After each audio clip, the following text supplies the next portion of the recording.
নমস্কার, আমি ডাক্তার সরোজ কুমার পণ্ডিত। আপনাকে স্বাগত the homeo world. Homeo world আপনাদের ইউটিউব চ্যানেল, যেখানে আমি প্রতিনিয়তই কিছু না কিছু টপিক্সের ওপর ভিডিও বানাতে থাকি আপনাদের জন্য। আশা করছি উপকারে এসেছে বা আগেও কাজে লাগবে। তো আজকে যে টপিকটা নিয়ে নিয়েছি সেটা হচ্ছে প্যানক্রিয়াটাইটিস।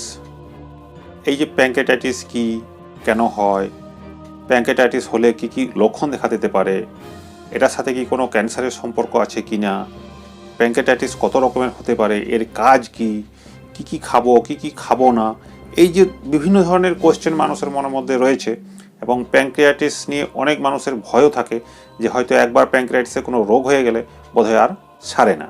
তো এই যে বিভিন্ন ধরনের সমস্যা মানুষ সম্মুখীন হয়, তো সেইটার জন্যই একটু আলোচনা করার জন্য অনেকে বলেছিলেন। তো অনেকদিন পর আবার একটা ভিডিও নিয়ে এলাম প্যানক্রিয়াটাইটিসের জন্যই।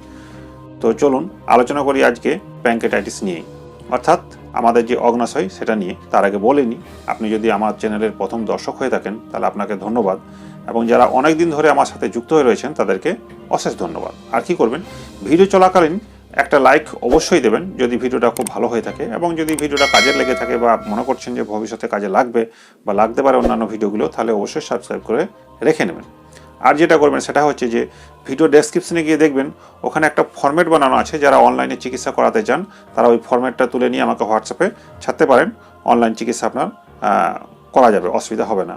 তাছাড়াও ওখানেও দেখবেন অনেক কিছু আরও অন্যান্য ভিডিও রয়েছে যেগুলো আপনার কাজে লাগলেও লাগতে পারে।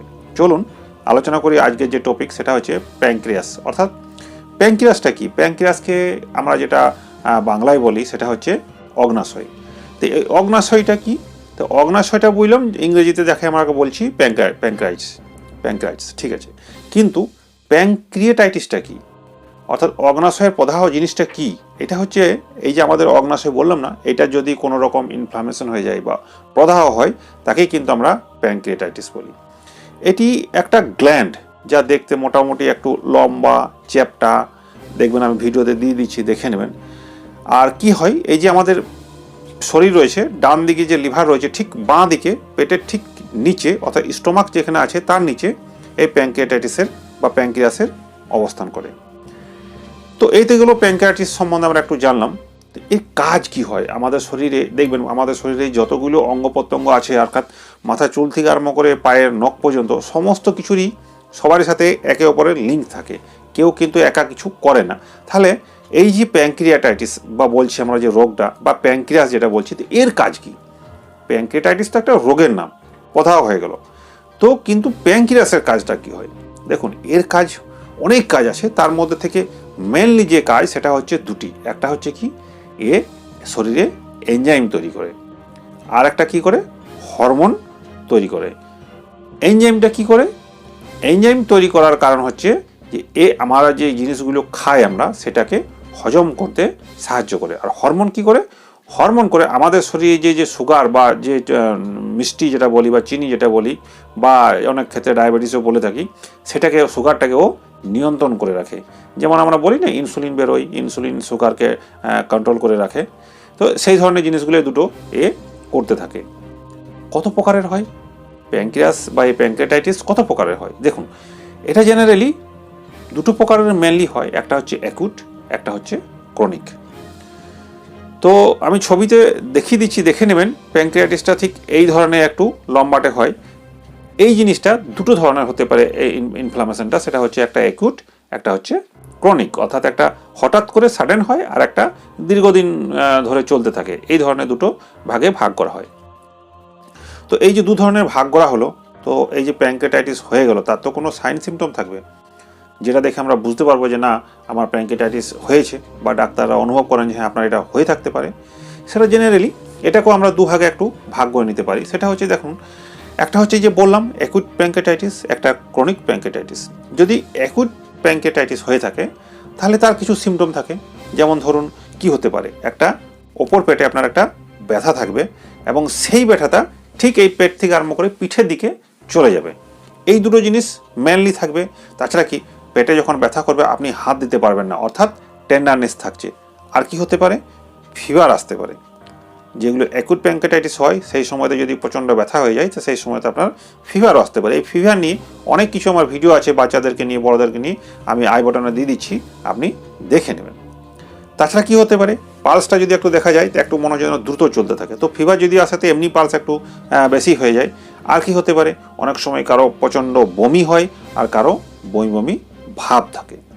এটা গেল যদি হঠাৎ করে যদি প্যাঙ্ক্রিয়াসের ইনফ্লামেশন হয়ে গেল বা যেটাকে অ্যাকুট প্যাঙ্কেটাইটিস বলি। 2 নম্বর কী হচ্ছে না, ক্রনিক প্যাঙ্কেটাইটিস যদি হয় তাহলে আপনার কি হতে পারে। দেখুন, এটা তো কি হবে যে ওপর পটে আপনার একটা ব্যথা কিন্তু থাকবে। সেই ব্যথাটা হবে কখন, যখন কিনা আপনি কোনো কিছু খাবেন ঠিক তারপরে পরে আপনার ব্যথাটা কিন্তু শুরু হয়ে যেতে পারে। আর কি হবে, দীর্ঘদিন ধরে যদি আপনার প্যাঙ্কেটাইটিসের প্রবলেম হতে থাকে তাহলে কিন্তু ওয়েট লস হবে, অর্থাৎ ওজন কিন্তু আপনার আস্তে আস্তে আস্তে আস্তে কমে যাবে। এই ওজন কমা নিয়ে অনেক ভিডিও আছে, আমি আই বটনে দিয়ে দিচ্ছি, আপনি দেখে নেবেন। কি হয়, অনেকে মোটা হয়ে গেছেন, পাতলা হতে চাইছেন, তার জন্য ভিডিও রয়েছে। আর অনেকে দুবলা পাতলা রয়েছেন, একটু মোটা হবেন, তার জন্য কিন্তু আলাদা ভিডিও রয়েছে, আপনি আই বটনে দেখতে পাবেন, যাচ্ছে দেখে নিন। আর কি হতে পারে, পায়খানাটা যদি আপনি একটু লক্ষ্য করেন, যারা দীর্ঘদিন ধরে পুরাতন বা ক্রনিক প্যাঙ্কেটাইটিসে ভুগছেন, তো যখন তারা পায়খানা যায় বা আপনার যদি হয়ে থাকে, আপনি যখন পায়খানাটা একটু লক্ষ্য করবেন, দেখবেন চর্বি জাতীয় বা অয়েলি, মানে একদম পিচ্ছিলকারক তেল তেল জাতীয় পায়খানা কিন্তু প্রতিনিয়তই আপনি কিন্তু একটু যেতে থাকবেন, একটু পেটে কোঁথও থাকতে পারে। এই জিনিসগুলো কিন্তু আপনার হবে। আচ্ছা, তো বুঝলাম যে এইগুলো সিমটম কি, টাইপ কি, কোথায় থাকে, কি কি হতে পারে। তো কথা হচ্ছে যে প্যাঙ্কেটাইটিসটা হয় কেন, এটা একটা কোশ্চেন, যে প্যাঙ্ক্রিয়াস তো আমার আছে, এর রোগ হয়ে গেল কেন, তার তো কোনো কারণ থাকবে। দেখুন, কারণ অনেক আছে। মেনলি একটা কথা আছে, দেখবেন যে অনেকে বলে না যে নিজেই নিজের ভালোটা বুঝে না, নিজেই নিজের ক্ষতি করে বসে। তো এই প্যাঙ্ক্রিয়াটিসের ক্ষেত্রেও কিন্তু ঠিক তাই হয়। আমরা যে ওপরে বললাম না, যে আগে বললাম যে প্যাঙ্ক্রিয়াটিসের মধ্যে এনজাইম বেরো হয়, হরমোন বের হয়। এই তো এনজাইম যেটা বের হয় সেটা কিসের কাজে লাগে, হজম করার জন্য। ও এনজাইমটা তৈরি করলো, আমরা যেটা খেলাম সেখানে গেল, একটা হজম প্রক্রিয়ার জন্য বা নিউট্রিশনের জন্য ও ভালো কাজ দেয়। কিন্তু ওই যে বললাম যে নিজেই নিজের অনেক সময় ক্ষতি করে ফেলে। দেখবেন না, সাপে নিজের ছেলেকেই অনেক সময় খেয়ে নেয়, সাপকে খেয়ে নেয় অনেক সময়, অনেক ক্ষেত্রে দেখবেন এমন ধরা আছে। ঠিক এই ক্ষেত্রেও কি হয়, এই যে প্যাঙ্ক্রিয়াসের মধ্যে এনজাইমটা তৈরি হলো, ও তো ব্লাডে গিয়ে বা স্টোমাকে গিয়ে বা বিভিন্ন জায়গায় যেখানে যেখানে যাবার সেটা গিয়ে তার ফাংশন করে সেটাকে হজমে সাহায্য করে। এই ক্ষেত্রে কি হয়, অনেক সময় সে বাইরে না গিয়ে ওর মধ্যেই থেকে ও নিজের নিজের টিস্যুগুলোকে প্রদাহিত হতে আরম্ভ করে বা পোড়াতে আরম্ভ করে বা খেতে আরম্ভ করে, যে কথা বাংলা যেটা বলা হয় আর কি, তখনই কিন্তু এই প্রদাহটা হতে থাকে। এইটা একটা কারণ হয়ে থাকে। আর যেগুলো কারণ হয়ে থাকে মেনলি, সেটা হচ্ছে যদি ধরে নিই আমি যে আপনি প্রচণ্ড, আচ্ছা আপনি যদি অ্যাকুট প্যাঙ্কেটাইটিসের ক্ষেত্রে আমরা ধরে নিই, বা যেটাকে আমরা বলি যে এই যে প্যাঙ্কেটাইটিস হওয়ার পেছনে কী কী কারণ থাকতে পারে, তো তার মধ্যে থেকে মেন যে কারণটা হয় অ্যাকুট ক্ষেত্রে বিশেষত, সেটা হচ্ছে গল ব্লাডারে যদি আপনার স্টোন হয়ে যায়, যাকে বলা হয় আমরা গল স্টোন। তো এই যে গল স্টোন অ্যাকুট প্যাঙ্কেটাইটিসের জন্য খুবই দায়ী, বা বলতে পারেন এটার জন্য হয়েই থাকে। 2 নম্বর কী হয়, যদি আপনি প্রতিনিয়ত ওই দীর্ঘদিন ধরে অ্যালকোহল খেয়ে যান, অর্থাৎ মদ যদি আপনি খেতে থাকেন, তাহলে কিন্তু আপনার ক্রনিক প্যাঙ্কেটাইটিস হওয়ার সম্ভাবনা 90% বেড়ে যায়। এই একটা। আর একটা কী হবে, এমন কিছু মেডিসিন আছে, হঠাৎ করে যদি আপনি মেডিসিনগুলো খেতে আরম্ভ করেন যেটা আপনার প্যাঙ্ক্রিয়াস বা শরীরের পক্ষে ভালো নয়, তাহলেও কিন্তু প্যাঙ্কেটাইটিস হওয়ার সম্ভাবনা থাকে। তাছাড়া আরেকটা দেখবেন, অনেক সময় কি হয়, যখন ব্লাড টেস্ট হয়, সে ব্লাড টেস্টের মধ্যে যদি ট্রাইগ্লিসারিন লেভেলটা অনেক পরিমাণে বেড়ে যায় বা ক্যালসিয়ামের পরিমাণ ব্লাডে যদি বেড়ে যায়, তাহলেও কিন্তু আপনার প্যাঙ্ক্রিয়াসের বা প্যাঙ্ক্রিয়াটিস হওয়ার সম্ভাবনা থাকে। তাছাড়া যদি প্যাঙ্ক্রিয়াটিসের ক্যান্সার হওয়ার সম্ভাবনা থাকে বা ক্যান্সার হয়ে থাকে, তাহলেও হতে পারে। আর কি হয়, সিস্টিক ফাইব্রোসিস যদি থাকে তাহলেও হতে পারে, বা যদি শরীরে কোনো ইনফেকশন বাসা বেঁধেছে বা ইনফেকশন হচ্ছে, তাহলেও কিন্তু প্যাঙ্ক্রিয়াটিসের একটা সম্ভাবনা থাকে।